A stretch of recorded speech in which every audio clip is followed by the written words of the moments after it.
I feel like I'm at the ocean. Except here, the waves are man-made. Hi, Jacob and Catherine. I'm Dr. Hoffman from Old Dominion University. Hi. This is a great place to do research. We've been wondering, what is a tide exactly? A tide is the regular rise and fall of the surface of the ocean due to the gravitational force of the sun and the moon on our Earth. We learned that gravity is a force that exists between all objects. And it makes objects fall to Earth. That's right. And the bigger the objects and the closer they are to one another, the stronger the gravitational attraction between them. The sun is much larger than the Earth and the moon, but a lot farther away from the Earth than the moon. So which one causes the tides? They both do, but the moon plays the bigger role, being about twice as strong as the sun. As the two of them create a gravitational force on the Earth's oceans, it causes the water to move upwards towards the sun and the moon. And the Earth's gravity holds the water down. Right, but the tidal forces pull water sideways along the surface of the Earth, and this tug-of-war creates a bulge in the surface of the ocean. If the moon's influence is stronger than the sun's, then is the bulge bigger beneath the moon? Yes, and due to the rotational motion of the Earth-Moon-Sun system, there is also a bulge on the opposite side of the Earth away from the sun and the moon.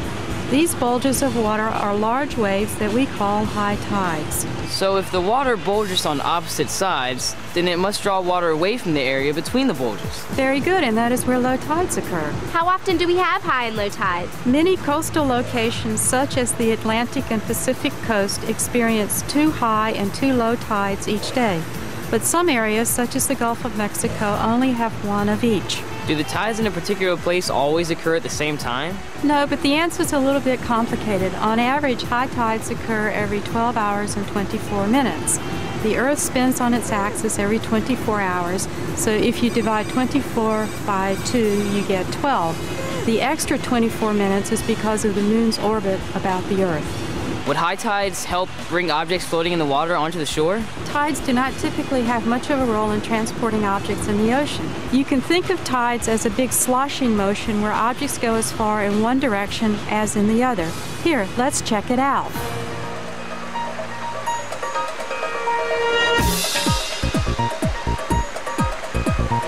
That was cool. But what about the waves?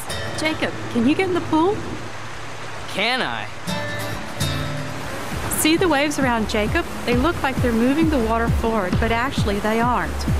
How is it that I stay in the same place? Each particle of water in a wave moves around in a circle. Energy moves forward while water particles remain in the same place, so an object floating on the water will rise and fall as the wave passes, but the object will not move forward. I think we definitely need more research about waves. Me too. Thanks, Dr. Hoffman. You're welcome. Enjoy the wave pool. You better stop researching the waves if you want to get there on time. Bianca does not like to be late.